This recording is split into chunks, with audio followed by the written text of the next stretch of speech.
And we're off. All right, welcome everybody to a new episode of the EP podcast. Today we have a special guest once again. And I wouldn't necessarily say special.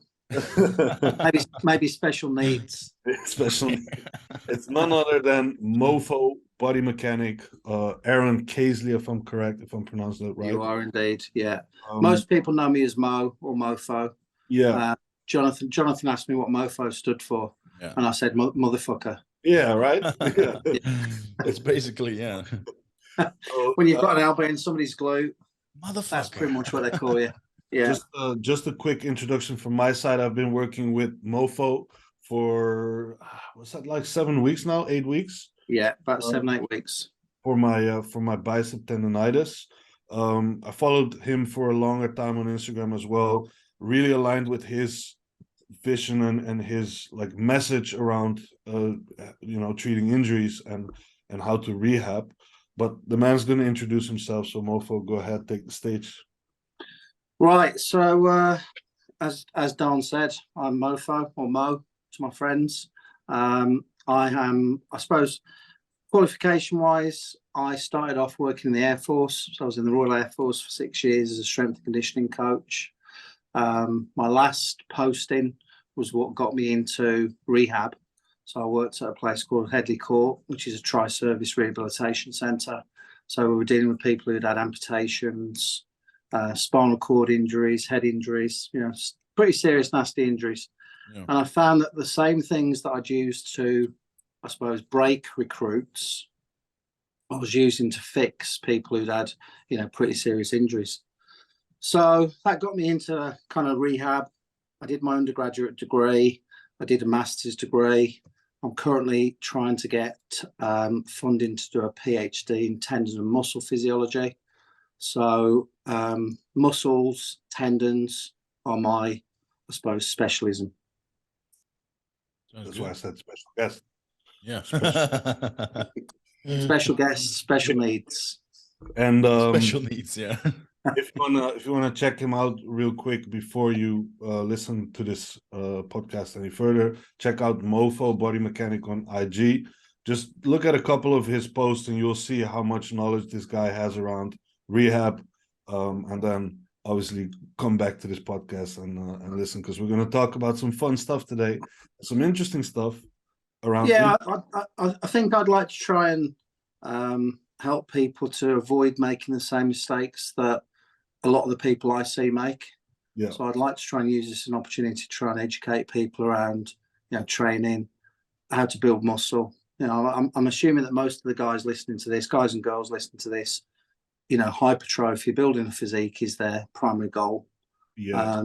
And I think, and I think as we've demonstrated with you, Dan, you're in prep currently, and what we've done with your shoulder, you actually said just before we came on camera that you're growing as you're going through prep. Yep. So even whilst rehabbing, we can still build tissue, because what we're doing is prioritizing recovery. We'll talk about that, if you like, in a little bit of time. Yeah, 100%. That's very interesting to go into, because let me just open it up by telling my story a little bit so we can dig deeper into that. Right. I've been bodybuilding for, I'd say, altogether, maybe 10 years.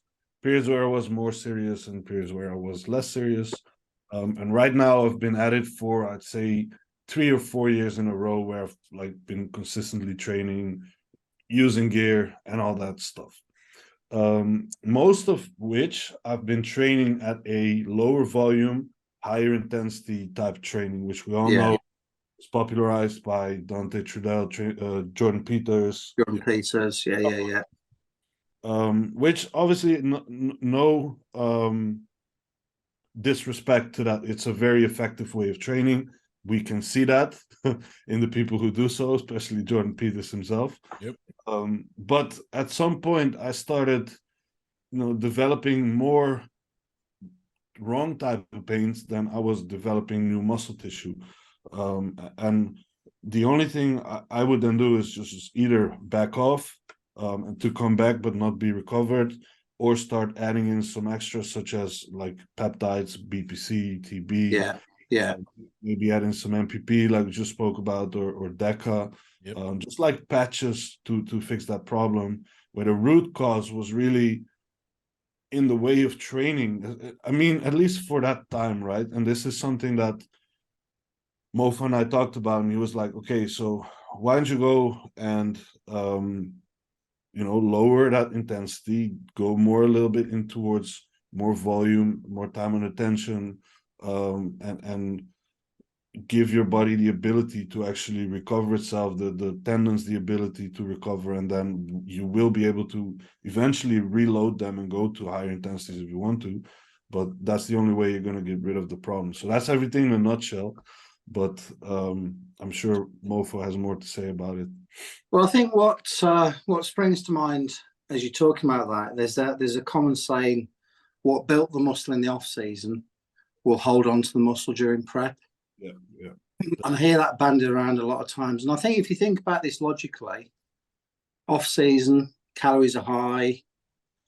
Usually the kind of load from the anabolics is low because your food is so high. So you've not got the systemic load that you've got during prep. So I think during periods of your off season, I think you can probably get away with that kind of training. I think that's the kind of stuff. But when you look at prep, you're in a calorie deficit.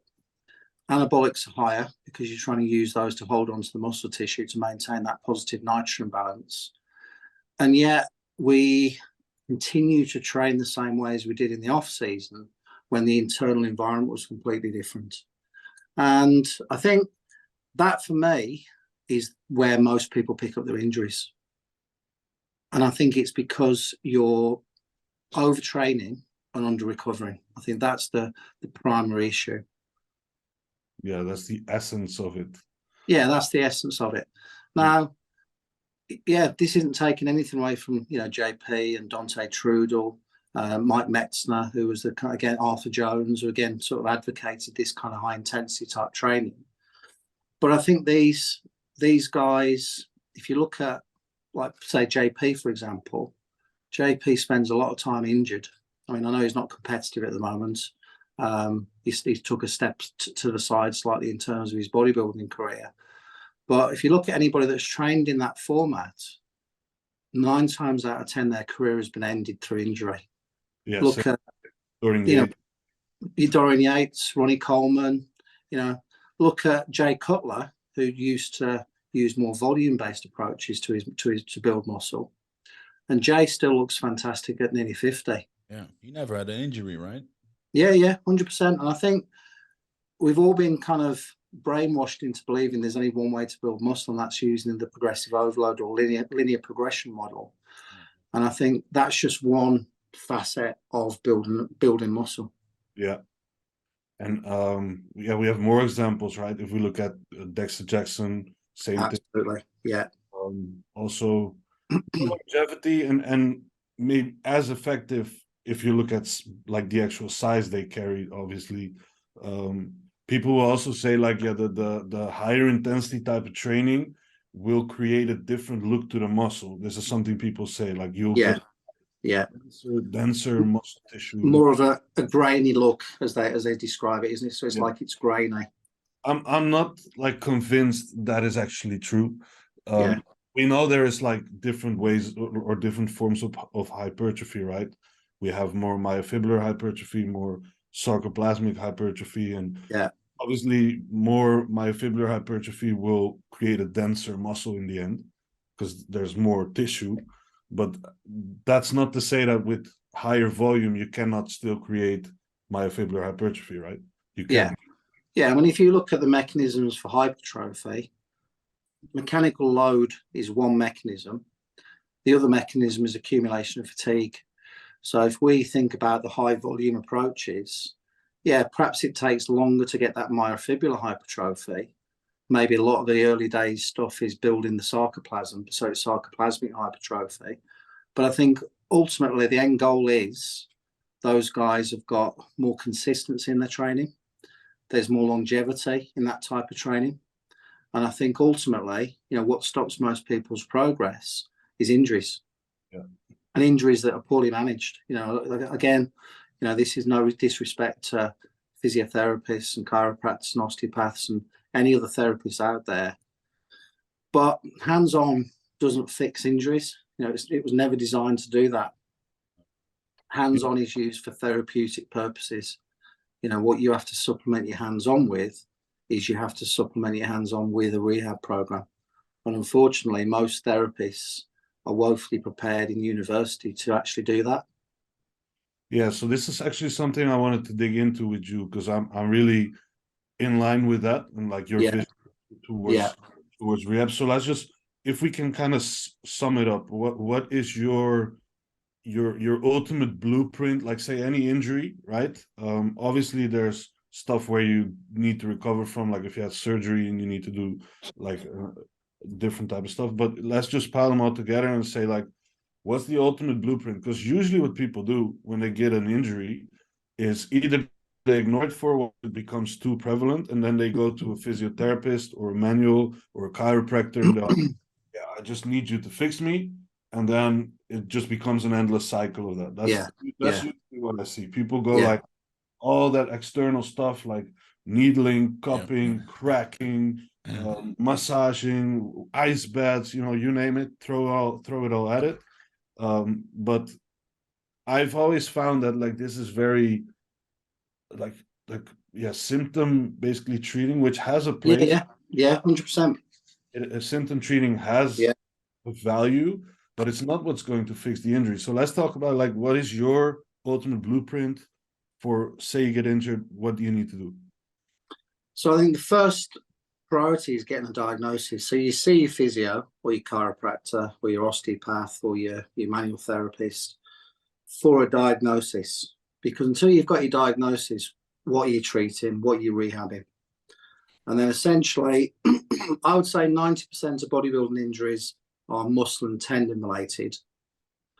So if we're talking about tendon as the prime example of like 90% of the things that I deal with on a day-to-day basis, you have to, yes, some therapeutic, some hands-on works, maybe some shockwave might help in the early stages of the tendon recovery. But ultimately, what you have to do is address your training program. And I think the blueprint is diagnosis and then use hands-on if needed to kind of deal with the symptomatic sort of, the pain that you get from those symptoms. But then you have to address the training. You have to look at the sort of root cause of the problem. And that's where I tend to sort of interject with people. Yeah, that's one good top. I had a shoulder injury as well, and I went to a physical therapist who also is in the same line as you are, and he basically said, "Okay, let's go look at how you train." Yeah. I went 4 or 5 times. He never touched me. Yeah. We just went into the gym, looked how I performed on multiple exercises, and then he said, "Okay, I know what's going wrong here, and let's address your training." And that's what fixed the injury. 100%. 100%. I think you've got to remember, what causes the injuries in most situations is training. Yeah. Unless you address the root cause, you're never going to get to the bottom of the problem. And I think the usefulness of your therapist comes in terms of the diagnosis. So they can say to you, you've got, Don's got a long head of biceps tendinopathy, which is essentially there's something wrong with his long head of biceps tendon in the front of his shoulder. It's also caused some changes in the back of the shoulder. So he's got a bit of scapular dyskinesis, which is essentially an alteration of the movement of his scapula. So when he's at rest, I'm going to exaggerate this, obviously. It sits like this, which is a protective posture. Yeah. So when you bench pressing, when you dumbbell chest pressing, you can't keep that scapula retracted. That's what I because your brain's trying to protect that tendon. Yeah. So I think my job now, if I look back, I've been doing this 30 years now. So if I look back to when I started, it was clinical assessments. So it was hands-on stuff. I was doing orthopedic special tests. I was using tests that have questionable reliability. and specificity in terms of diagnosing injuries. And now I tend to work with people. It's either online or it's in person. So we moved into predominantly. I moved away from the hands-on stuff. So we met each other online. So we had an online consultation, and from that consultation, I told you what was wrong with the shoulder, and then we addressed your training program, and essentially that's what's fixing the shoulder. Biologically, it takes around about 12 weeks to reload a tendon in a shoulder, or tendon in your body generally. So that's another interesting thing to go into. But I wanted to dig into that a little bit later, because I wanted to like point out, you just said it yourself as well. You actually had a treatment facility where you did therapy. Yeah. And you believe so much in using training for rehab that you actually closed down your manual therapy. Absolutely. Yeah. Completely took your hands off of it, which should tell you enough about how effective, you know, your approach can be actually. If That's you're also the issue, right? Most physical therapists, they don't check your posture. They just try to manage the pain or relieve it, and that's it. I would almost say physical therapy is almost like we're entertaining you until your body gets you better. Yeah. So most physical therapists, the first thing they advise you to do is rest. Yeah. So what rest does is it reduces the irritation in the tendon, or where you've got your injury. So you feel like, okay, the pain's going down, and you attribute that to therapy that you're having done, the cupping or the acupuncture or the deep tissue massage or whatever it is you're having done. And then when you get back to the point where, let's say you rested for 6 weeks, because that's a common sort of time frame for people to be told to rest, your tendon has actually become tendon forms. If you looked at a tendon under a microscope, there's these collagen bundles that form in parallel sort of alignments. Yeah. And when we look at a tendon that's become injured, those collagen bundles become a bit like that. So they don't form in those parallel bundles. Therefore, they've got no strength. They've got no tensile strength. So you go back into the gym after your 6-week layoff, having had your physical therapy and doing your banded external rotations for your shoulder. And you start doing a shoulder press and you think, oh, my shoulder feels, pretty much exactly the same as it was prior to you going to spending 6 weeks with your physical therapist. And it got to the point where I felt disingenuous. I felt like it was dirty money, taking money off people for doing hands-on, when I'm telling them in the course of the hands-on treatment, this isn't going to fix your injury. It's like, well, then why do it? And I'm so, I suppose, fixed in terms of this is the approach. The approach that I'm taking now is the approach that you need to take. Because I think all that physical therapy does is, as you say, Don, it treats the symptoms. It doesn't treat the cause. Yeah.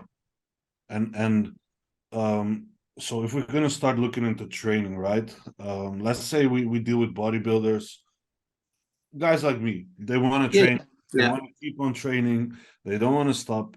They every single day that their injury lasts, just eats away at them, and so they just want to get back into their comfort zone, I suppose, like zone in terms of training intensity, what they are used to doing as soon as possible. And this is, I think, a big problem, because you go lay off for 2 weeks, you say you have like a patella tendonitis, right? So in the knee, and you feel that when you do your squat patterns. Basically, you mostly feel it with squat patterns. So, but you really like the squat, whatever it may be, hack squat, free barbell squat, whatever. Yeah. So you lay off of the squats for a week or two, because okay, like I fucked it up. I need to give it some, at least that movement pattern, I need to give that some rest. And then you go back into it after 2 weeks, and you're like, the pain is there a little bit, but I can do it. And then you push through it, and then next day, like, boom. Boom, it's back. Yeah. So this is a pattern that I've seen with myself, with the shoulder. I haven't had in the knee. I'm knocking that up right now. But this is a pattern I see with other people as well. So looking into that kind of scenario, what would you say is the first thing you need to address and realize, basically, being the athlete? So number one, don't rest. So when you get an injury, resting the injury for 2 weeks, avoiding that movement pattern is generally the worst thing you can do, because what you'll find is collagen, like we talked about with those bundles, it needs mechanical load to help to orientate the collagen. So in the first instance, if the pain's just come on, let's say we're talking about it at that stage where when you warm up, pain goes away. Yeah. And then once you've stopped training for like a couple of hours after you've stopped training, you've cooled down, pain comes back again. That's what I'd call the early stage of a tendon injury. Now, if you were to back off on your load for a couple of weeks, keep doing the same movements, but bring your load back down to a point where you're probably only generating about a 2 or 3 out of 10 pain. So if we imagine a pain scale, an imaginary pain scale in our heads, 0 is no pain, 10 is the worst pain you could experience. A 2 or 3 level of discomfort means that you're applying some load to the tendon, which helps with the orientation of those collagen fibers as they're repairing, but you're not exceeding the current load tolerance of that tendon, which is when you get the more acute pain. You know, the next day it's like boom, Yeah. as you were talking about. So I think resting tendons is the worst thing you can do. When I hear people saying, I've been told by the physio to take 6 weeks off, it's like, why? Like when you get back in 6 weeks, your tendon is going to be in a worse state of like disrepair than it will be if we back off your training, but keep you in the gym. And I think more importantly, keep your head on, because I think one of the things that, you know, a lot of bodybuilders and a lot of strength athletes generally, part of their personalities, they identify as a bodybuilder, as an athlete, you know, that's part of their persona. So you take that away from them, and then psychologically they feel low and they feel down. And we know there's a correlation between pain and mood state. So if you're depressed, you've got worse pain.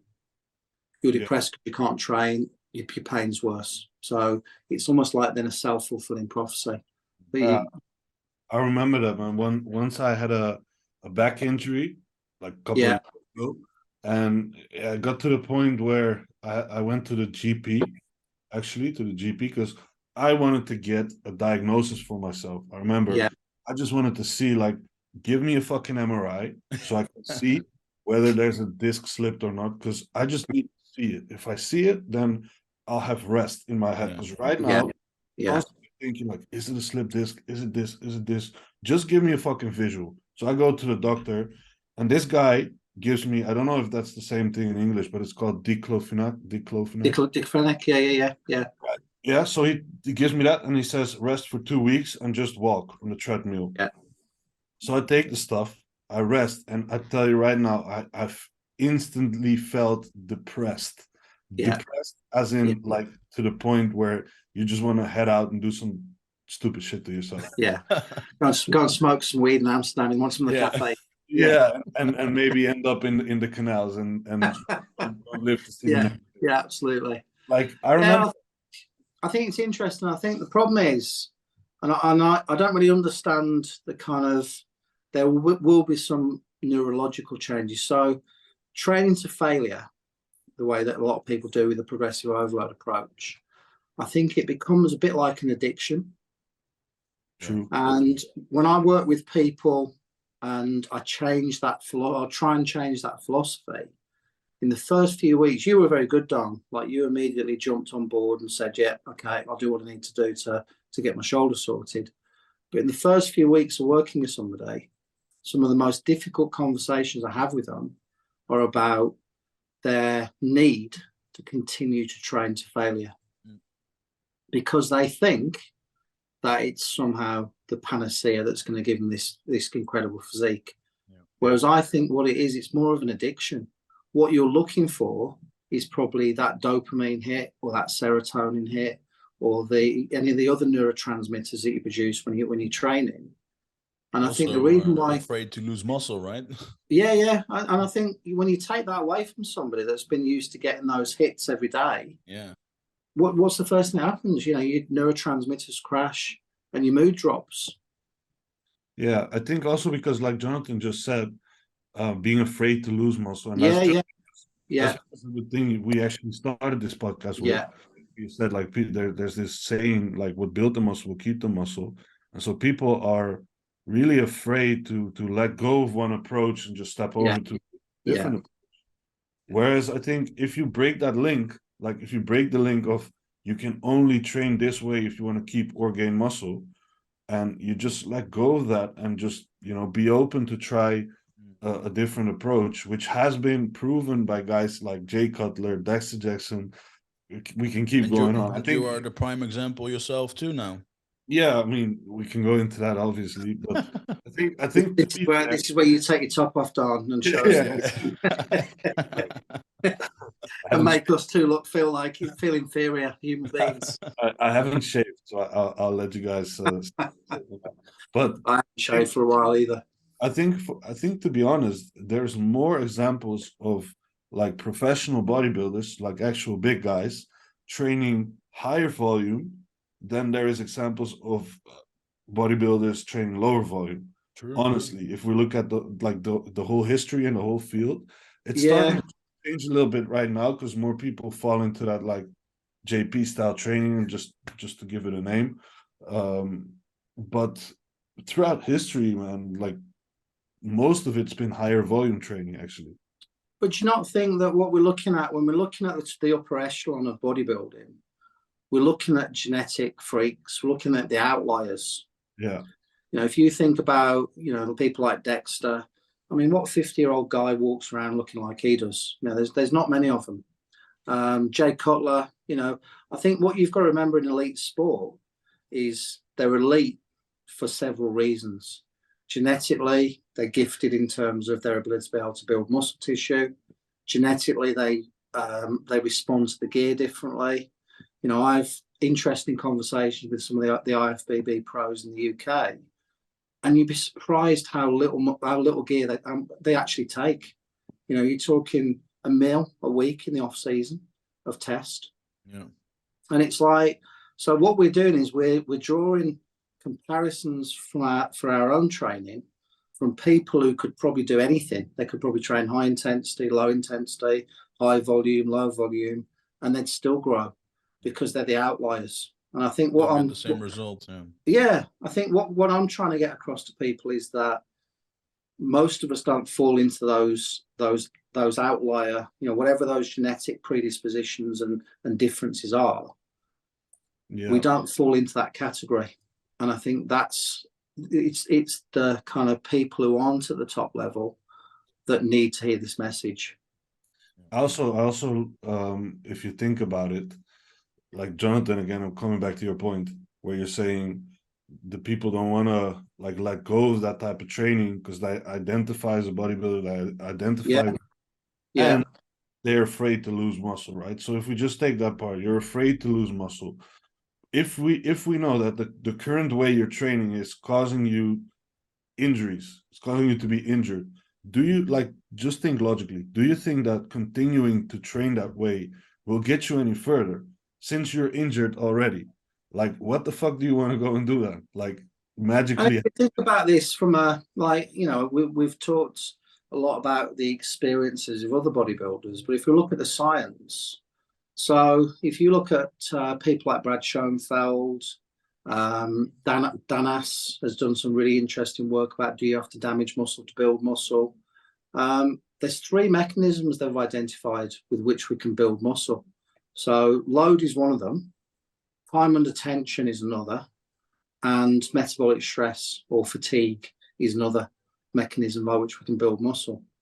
Now, I think rather than focusing on one all year round because they're worried about losing size, you've got to be in a position, and I don't know whether you're in this same place at this point, obviously when you get into your off season. When I work with people for an extended period of time, not just with injuries, so I have a few coaching clients that I work with, we have a period of time after prep where we are, I suppose, getting healthy again. We're priming the body. You know, we're coming off the drugs, getting our blood work done. We're addressing any issues we've got in terms of blood work. We spend some time doing some prehab and rehab stuff. So the onus of training starts to change away from trying to build muscle, and it's a sort of preparatory phase.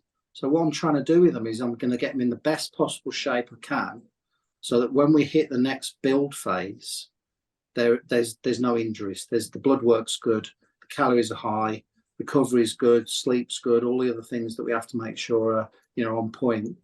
And then we run a build phase, and we might run that for 6 weeks, 8 weeks, 12 weeks, depending on the kind of metrics that you measure, you know, HRV, all those various things that we measure in terms of recovery, before we then have a little bit of a period where we back off again, and we allow the body to adapt and absorb the training the training block we've just gone through, before we then push on again.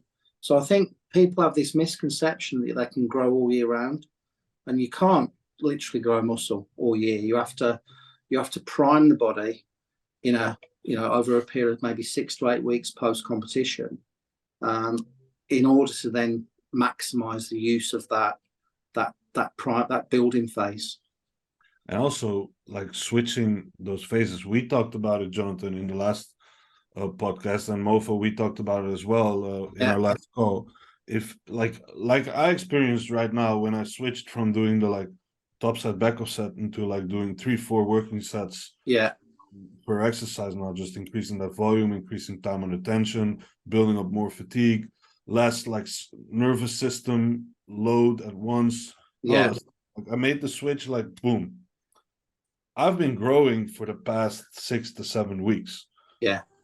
Which, to be fair, then I started thinking, what if I start changing these in my off season as well? Whereas, like, I start incorporating higher intensity, lower volume blocks paired with higher volume, lower intensity blocks. The two complement each other. They cover all the basics, like pathways for hypertrophy collectively.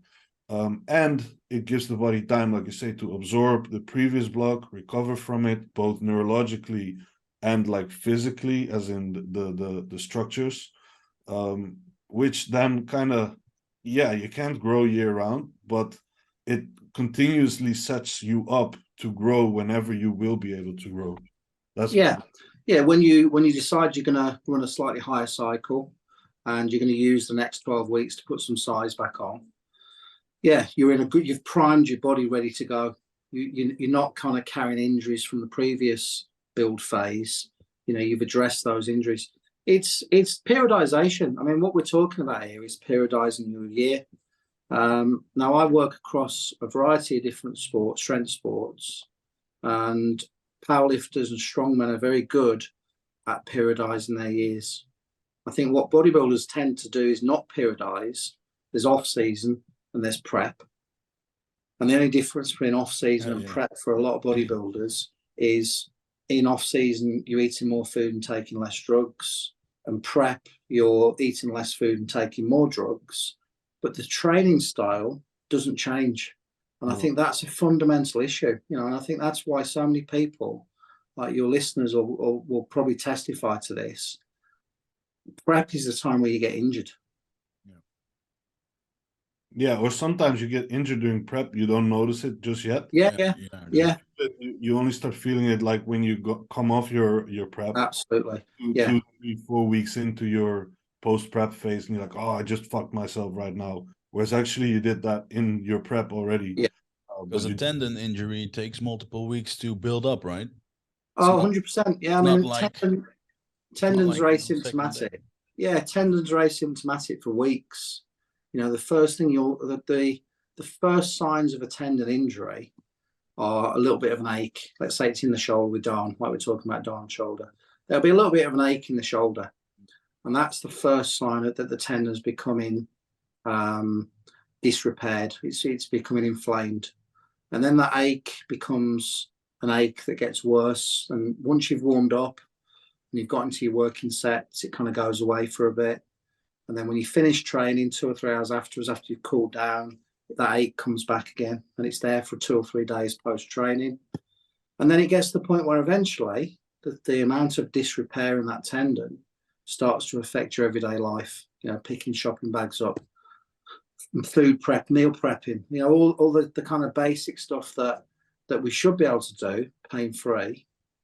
And yet people are still going back into the gym and trying to train with, you know, their progressive overload, using more load each week, and almost disregarding the what's taking place in that tendon itself. Yeah. So if we talk about tendons right now, we're on the topic. Can we just get like an overview of like how the tendon works in terms of like, okay, how long does a tendon actually need to recover between sessions? Because this is an important one, training frequency. Yeah. We've been talking about volume right now, but training Yeah. frequency is also a very important factor when it comes. Absolutely. So if it takes a muscle approximately, and this depends on age, there's a lot of factors involved in terms of how long things take to recover. So age, there's a certain genetic component, but if we say 48 hours is about the approximate time it takes a muscle to recover from a bout of loading. So back in the days where we used to get DOMs, I don't think anybody gets DOMs anymore when they've been training for a while, do they? It takes twice as long for the tendon to recover from that same bout of loading. So if it's 48 hours for the muscle, it's twice that for the tendon. And then you've got to think, if you're doing a push-pull leg split, when you're doing your pull session, closely following you by, preceded by your push session, you're still using those shoulder tendons. There's still a certain amount of load going through there, even though you're not necessarily working the muscles those tendons attached to. So you're layering kind of damage upon damage upon damage until eventually you get to the point where the rate of damage starts to exceed the rate of repair. And that's when you get tendon problems. Yeah. And that's the same thing you can use to recover from your tendon problems. So yeah, 100%. Yeah. Just think about reversing that process in terms of, okay, let's start to make the tendon repair exceed the tendon damage again, which you do by still training, obviously, but just in a way where you're not creating that much damage to the tendon. And so that's why we've got it's a difficult balancing act. So if you think about, like, what we use in training for is to increase muscle protein synthesis. So that's the adaptation. So if you're not stimulating an increase in muscle protein synthesis around about every 48 hours, because that's how long your window of increased muscle protein synthesis lasts for following a bout of training, then yes, potentially you're going to be impacting your gains. So I don't think you can almost train to allow the tendons to recover. You can't take that much time off, because then you're outside of that window of opportunity for your increased muscle protein synthesis, and obviously your gains are much slower. So I think what you have to do is you have to think about the stimulus that you're using. Yeah. So this is where, periodizing the year, maybe using blocks of training where you're using mechanical load. So you're using the JP style training, the Dante Trudel style training, 8 to 12 weeks of that. Then you switch over into some tempo work. So there's a guy called Cal Dietz who's written a book it's called Triphasic Training. Now, originally it was I think his original approach was for NFL football players. So this was how they were going to periodize their year. But what he demonstrated, and what the research since has demonstrated, that really slow eccentrics, we know from, back in the old days, we used to talk about focus on the negative. Remember the videos of Dorian training in the cellar down in the gym in Birmingham. Dungeon. Yeah, that gym. So focusing on your eccentrics. So you spend then a block of training where you're doing like maybe 3-4 second eccentric lowers on each of your exercises. So you're doing a tempo style of training. Now, tempo training, I can tell you this because I've just finished a block of tempo training myself, is just as hard as increasing load. I'd actually say it's harder, but the load that you're lifting, you can't lift anywhere near the same amount of load. If you're doing a 4-second eccentric on your bench press, there's no way you're bench pressing 140 kilos for a 4-second eccentric if your normal, your normal speed is. So you then have a different stimulus. You then have a different way of continuing to build the muscle. Yep. but giving the tendons the opportunity to recover. Just by adjusting the load, because Yeah. you're just Because you've backed off on the load, you're not now just focused on progressive overload week after week after week after week.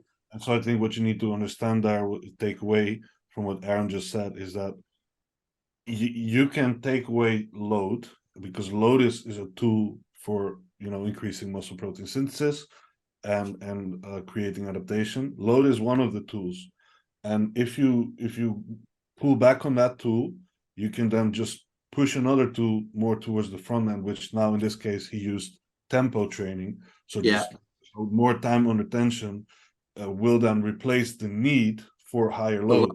Absolutely. And again, if you're going to lower that tempo, you can also play with other things such as incomplete rest. There's a lot of stuff that you can use, but if you just vary those things, making sure that the recovery of the tendon and the tissues that need to uphold everything is just always staying within that green zone, then you can continue to train productively throughout the year without fucking yourself up. I mean, I think if like I suppose my area of interest at the moment in terms of strength sports is powerlifting. So I'm currently just finished a 6-week block of what we'd class as being like a strength block. So I've got a single lift deadlift, the British single lift deadlift championships coming up in May. And I've probably spent 6 weeks where I've been working using doubles, triples, sets of 5, building strength. Now, I think one of the other mistakes people make, and again, I think this is because people have this belief that hypertrophy only occurs in the 8 to 10 or 8 to 12 rep range. We can build strength, which then crosses over into bigger muscles in less than 6 reps. And when you're using big compound movements, like your deadlift and your squat and your bench press, I think it's safer to keep those exercises under 6 reps, because once you get over 6 reps, you start to reach technical breakdown before you reach mechanical breakdown. And you break down technically on a deadlift and you've got 240 kilos on the bar. Yep. Well, there's your disc on. You know, there's your next injury. So just for the listeners to clarify that, like, how would you describe mechanical breakdown? So mechanical breakdown is getting to the point where you can't complete another repetition, another concentric contraction with the weight that you're lifting. So a grinder, you know, you get into that last rep and it's real like, so unless you had a spotter, unless there was you got a training partner or somebody was there to assist you with that little part of the lift, that's mechanical breakdown. And technical break. Was I going to ask what's technical breakdown? No. What I was going to say is, like, what you're saying is, like, as if you keep it below 6 reps on those bigger compound movements, there's just less chance for you to reach technical breakdown, but you can still reach mechanical breakdown, because that's, I feel like, a very almost a balancing act there. Because if you're starting to reach mechanical breakdown, and like you just talked about, you're doing a grinder, it is very easy within that to lose your technique as well. Yeah. Right. Yeah. I don't think so. If I'm in my strength block, and this is the same way I would train a bodybuilder if they were in their strength block, I would give them, so let's say it's a back day, it's pull day. So we'd probably have either some kind of deadlift variation or a bent over row variation as our sort of core compound movements and mass builder. Now, what I'm going to try and do with that exercise, with that individual, is initially we'd start nice and light, but we'd have a higher volume. So we'd be using volume as the stimulation for increased muscle protein synthesis. As the weight gets heavier, we reduce the volume and reduce the number of reps. So the volume decreases as the load increases. But what I'd be trying to do is find a level where they won't reach mechanical failure. They were maybe at an RPE of maybe 8.5. And I think on your compounds, taking those compounds to RPE 8.5, which is what, 2 reps in reserve, I think is safer, because you don't need to take that weight. If you're using, like I deadlifted today, I did 235 kilos for 2 reps.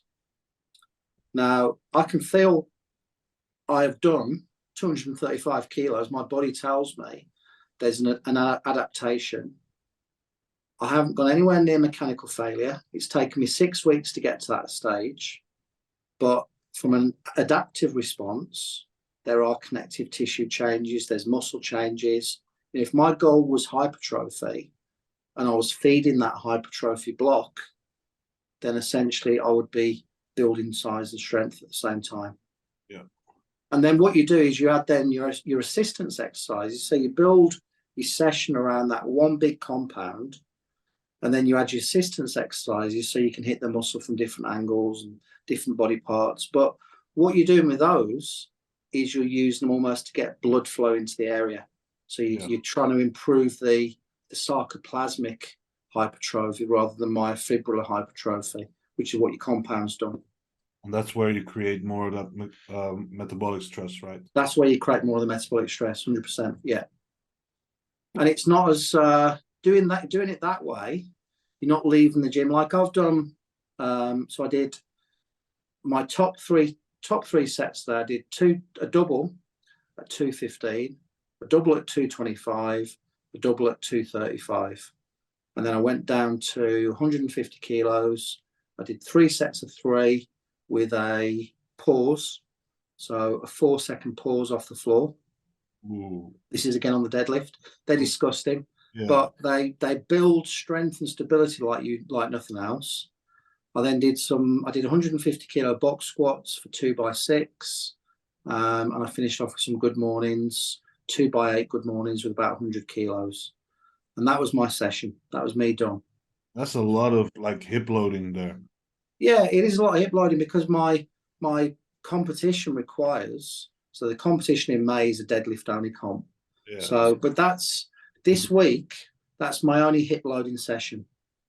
Okay. Yeah. Monday I have what I'd class as a moderately heavy day. So Monday I squat, I bench, I do the other parts and do some back work. Wednesday, I don't lift at all. I do what I call a GPP day, an athletic day. So I do things like box jumps, sled push and pulls. I take the load off my body, off my spine, so that by Friday, like Wednesday is almost like a primer for Friday. And Friday is all about deadlifting and posterior chain. So it's designed to be heavy posterior chain, hip dominant. Sounds grueling, man. But also fun.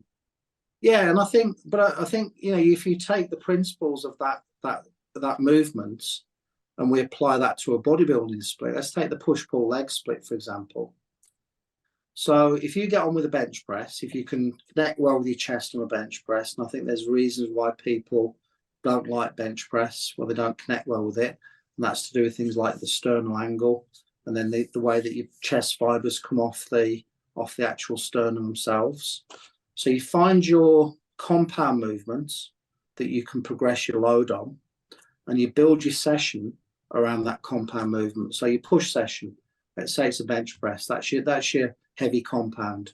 That's what you're going to use to build up to, the 5s, the 3s, the 2s, so that you're building strength in the muscles that you're trying to cause myofibrillar hypertrophy in. And then once you've done your 3 or 4 sets of 3, or 3 or 4 sets of 4, or 3 or 4 sets of 5 on that, you then think, right, I've created the stimulus. Now all I want to do is fill the muscle with blood, because with blood comes oxygen, and we need oxygen in order to repair the damage to the tissues we've caused from the training that we're doing. So then you might be doing your dumbbell flies, you might be doing your pec decks, you might be doing, so then you move into your isolation exercises. So you're hitting the body part, the chest and the shoulders from different angles. And then that's your push session. Pull, we talked about your deadlift, so you'd find some variation that works for you. in terms of your own individual biomechanics. Lower body, you know, I think you, as much as I used to say, you can build legs with a leg press and a hack squat. I spent probably 10 years trying to build a set of legs. And it wasn't until I started squatting again that my legs have grown exponentially. And I'm at an age where I shouldn't be able to grow legs. You know, I'm 52 this year. Really? I can, dude. You wouldn't say that. You wouldn't say that from the looks. No. Well, the lighting's very good. I've got Yeah. got one of those ring lights behind me. My missus has put some makeup on to hide the back. Sweet, The sweet. wrinkles.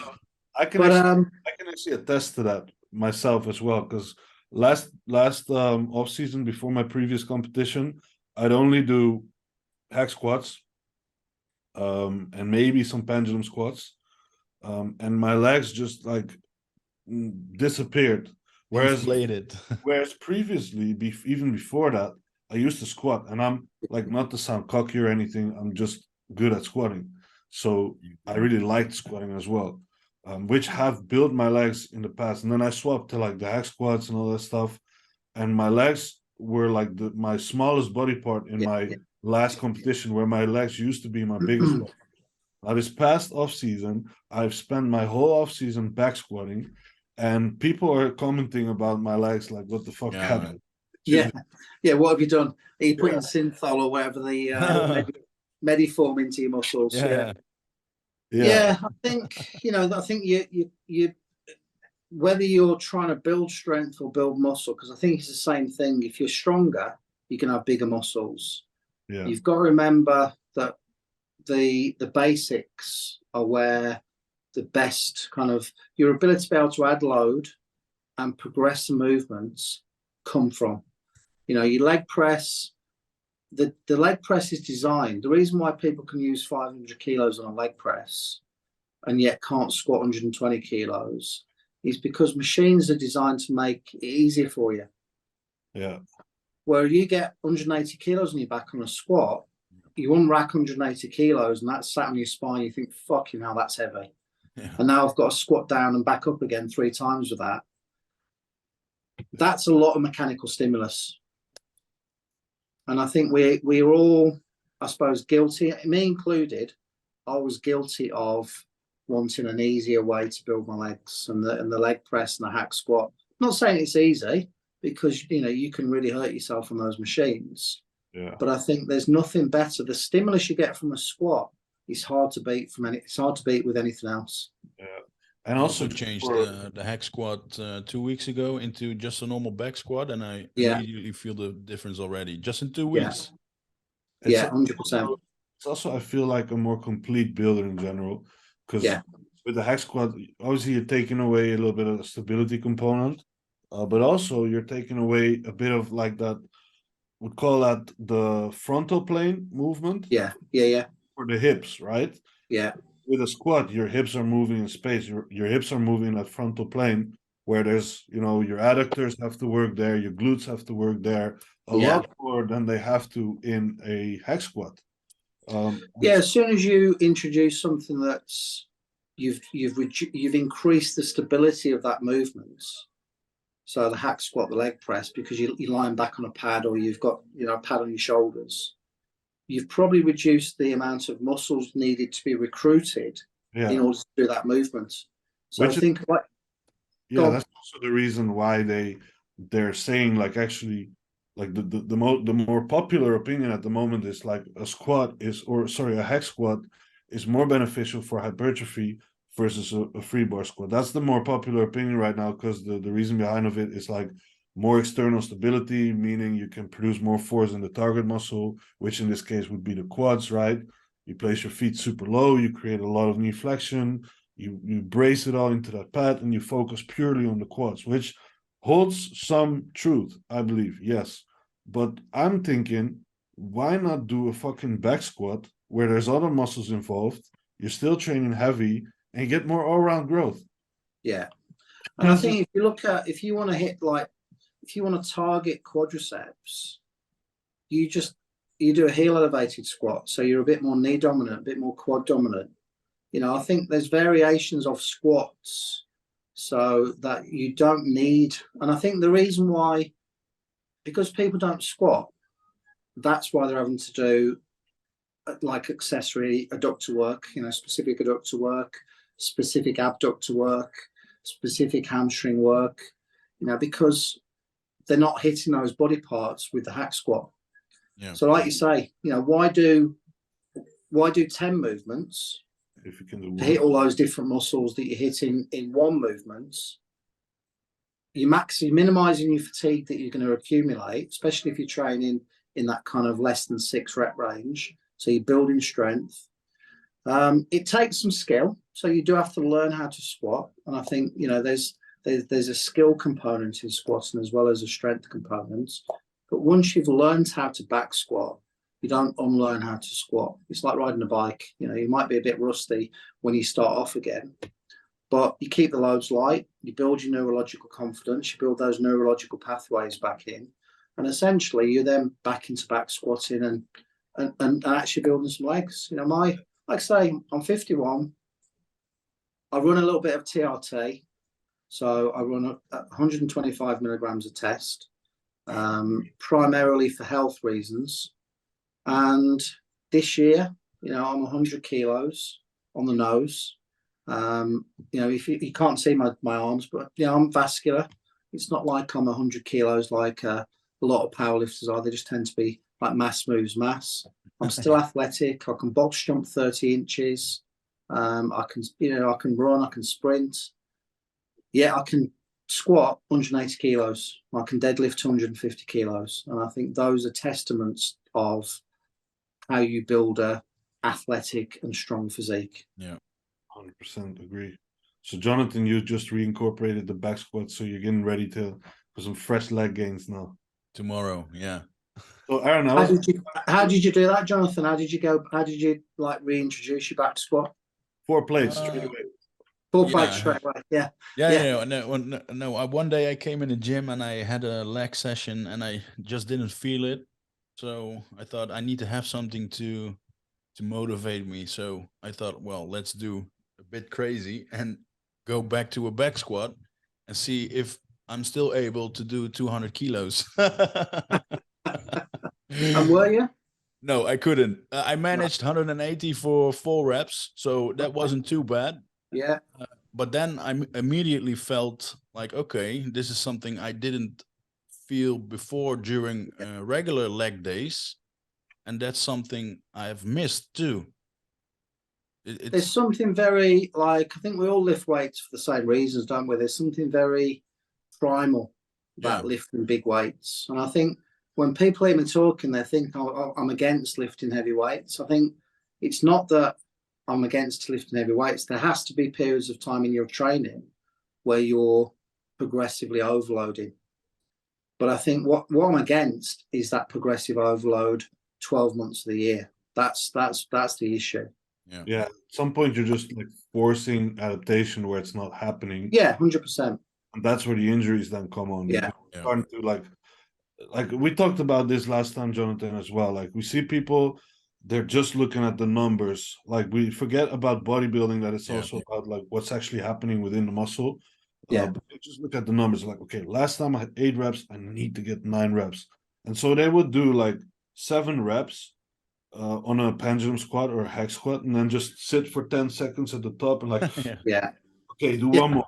Okay, do one more. Okay, great. You did 1 rep more than last week, but like there's no time and retention there. There's no actually buildup of metabolites there in the latter part of that set. Plus, those reps are highly fatiguing from a like central nervous system standpoint, and don't really add a lot to the stimulus at that point anymore. Same with like the guys trying to microload just to force like, I did something more this week, like 0. Yeah, I did 1.25 kilos to my bench press this week. Yeah. And like you say, there is a time and place to do that and just hammer it, and then there's a time and place to back off and accumulate more volume and just. But I think the time and place to do that, like I've spent an off season getting into a place where I can handle 6 weeks of high stress, high load. And, the preparatory period before that was about, I was doing some squat movements, some squat patterns and some hinge patterns, but they weren't a back squat, a competition back squat. They weren't a deadlift. I was stiff leg deadlifting. I was doing a safety bar heel elevated squat. Yeah. So what I was doing was basically building the foundations from which then I springboarded into my 6-week block of strength, and have exceeded the goals that I set for myself in this 6-week block. Sweet. So today I doubled my opener for competition. And that was 235. That's my opener for my competition. And did that with it was probably an RPE of 8. Nice. So Jonathan, do you have any additional questions here? We had a few, right? Let's see. I have one question. Go on. The skull behind you, like with the wig. Yeah, that's my wife. That's it, Mrs. Mofo. is it a he or a she or a they? Yeah, so this is what happens when you talk to me. I bore you to death. So this is my wife. No, the wig is. I was going to do a skit on Instagram. So my missus is a registered dietitian. She's a performance dietitian. She doesn't practice as a dietitian anymore, but there was some really interesting stuff about pro-inflammatory foods. So things like dairy, sweetener, sugars, artificial sweeteners. So what I was going to do a skit on Instagram, like a sketch on Instagram, where I wore a wig and pretended to be her. And then I was like asking her questions, like the camera cuts between the two of us. So the skeleton is, the wig on the skeleton is just a prop that we were going to use for a sketch. So does she have a name now since she's wearing it? So it's Danielle. So this is Danielle. Yeah. Good to know. So everybody, all listeners, we have a fourth podcast. Fourth member of the panel. Yeah. And we've got Muhammad Ali also in the back. She's been a bit. Ali, Mike Tyson. Oh, that's Mike Tyson. Yeah. Oh. It's not a real picture. They didn't exist in the same era, did they? Unfortunately. That would have been a fight I would have paid to see. Yeah, that would have been cool. Yeah, it would have been a good fight. So how do you know, like when you're specifically training on high intensity, low volume, when do you know how to make the switch to higher volume, lower intensity? Like how do you know when you're under or overloaded on your body related to pain as well? So I think what you do is, rather than react to a feeling, so what a lot of people do is they'll push a type of training until the point where they feel like that crushing fatigue. They don't want to go to the gym. Everything aches. They feel that, you don't feel you're exercising your muscles anymore. You're just feeling in your joints. So before you get to that stage, if you've already mapped out, so if we were taking like a year in bodybuilding and you're a competitive bodybuilder, you'd get your competitions mapped out and then you'd reverse engineer back from that point. So essentially you'd construct your year around a post prep period where people tend to think about the rebound, which is basically just because you're eating more food is the reason why you rebound. You use that period to get healthy, get your bloods done, get all that stuff done, sort out any niggles and injuries that you've got. You then move into a build phase, you move into that thing. So rather than waiting for your body to display symptoms that you need to change the style of training, you program those things in. Yeah. Like I know now, so this is the sixth week of my training block. I could do a 7th week, I could do an 8th week, I could do a 9th week, because I'm managing the fatigue really well. But I know that it's a law of diminishing returns. Next week, 235 will feel heavier than it felt today. And from a powerlifting perspective, from a strength perspective, once it starts, you start to grind those reps and they're not moving with speed, then essentially you're losing some of the stimulus. You're and increasing the amount of fatigue that you're accumulating. So I think rather than getting to the stage where people are feeling the symptoms of doing things for too long, you know, lifts might start to plateau. That might be one way of telling. And instead of swapping out a lift for something else, maybe it's time then you have a change of stimulus. Yeah. And it doesn't require, when we talk about, you know, stimulus change, it doesn't require a program change. It just requires you to do different things other than adding load. So you can run the same program for 12 months of the year, but you'd have 8 weeks where you're, you know, working on volume. You might have 6 weeks working on strength. So you're working in a lower rep range. So all you were doing on that program is adjusting your sets and reps to accommodate what you're trying to achieve from that particular block of training. And then you might have a period of time where you've done your strength block. So you then move into a block of tempo training and you're doing like super slow eccentrics and pauses and those kind of things, those disgusting things. Yeah. All right. I think that wraps it up nicely. Don't want to take too much of your time, Mofo. We've been at it for more than an hour already. Jonathan and I are going to do some back squats tomorrow. Yes. Just do me a favor, Jonathan. Just back off your load. Learn your movement patterns first. Yeah. So in general, I'm pretty good in back squatting. At least I was, but you know how bodybuilders are, right? They try to jump back in where they left off. Yeah, absolutely. And I think what you've got to remember, we don't lose strength very quickly. Like you, as you've demonstrated, yeah, you're not doing 200 kilo back squats, but you're doing a 180 back squat. Yeah. Now that's after, I don't know, a few years. 4 years. 4 years. 4 years, right? Yeah. So in terms of strength, you've lost very little. You've lost a bit of top end strength. But what you've lost more so than anything else is those neurological pathways that fire when you squat. So pushing to 180 means that you're potentially exposing yourself to more risk because your body doesn't remember how to squat. It's a bit like riding a bike. You know, when you haven't ridden a bike for a while, it takes a little bit of time to kind of get back into the groove of what you're supposed to be doing and steering and stuff like that. Yeah. I think your compound movements need to be done in exactly the same way. So if you've not deadlifted or squatted or benched for years, start light. You know, use those almost like keep your hack squat in or your pendulum squat in for the loads and the kind of stimulation, and just keep your back squat or your deadlift. Put that at the start of your session when you're fresh. Use small amounts of load and gradually build that load up over the course of a few weeks when your nervous system starts to become more efficient at producing the movements, till eventually you then replace your pendulum squat with a squat, or whatever you're doing for back with a deadlift, or whatever you're doing for your chest with a bench press. Yeah. So these things can kind of run in the background whilst you're building that load back up to a stage where you're getting the stimulation that you want. So here's the hard part. How is he going to do that mentally tomorrow when I'm going to be doing 5 plates a side? Yeah, but that's coming back to the point we made earlier in the podcast, right? Afraid to lose strength or to lose muscle. Yeah, I think so. The ego part.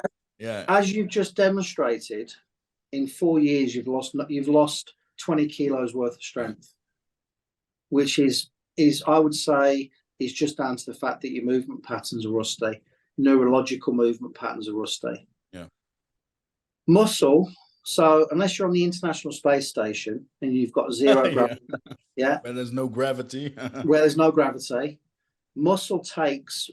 We are talking months to lose. Yeah, you might look a bit flatter because when you're training regularly, your muscles being pumped full of glycogen and blood, but actually you don't lose muscle that quickly. So when people say to me, "Oh, you know, 12 weeks, all my muscles going to fall off," well, like I say, unless you lived in a zero gravity environment, that's highly improbable. Yeah, we'll see you tomorrow, man. Yeah. We'll see you tomorrow. Anyway, I want to thank you, Aaron, for jumping on here. No, you're absolutely welcome. Absolutely welcome. It's been a pleasure. Hope you guys have been listening. enjoyed the podcast, learned something. If you want to reach out to Aaron, check out his Instagram. It's MoFoBodyMechanic. If you currently have injuries and you need help, Aaron can do that remotely. He can teach you a lot about how to train around it, how to, new ways of training, new ways of stimulating your muscle without aggravating your injuries, getting you back on track, making you feel better because you don't have pain anymore. I'd highly recommend it because, I'm doing it myself, and it's been very helpful. So check him out for sure. And then we're going to be seeing you guys in the next episode, or you're going to be seeing us, basically. Thanks for your time, man, and we'll speak soon. Yeah, speak soon. Nice to meet you, Jonathan. Yeah, likewise.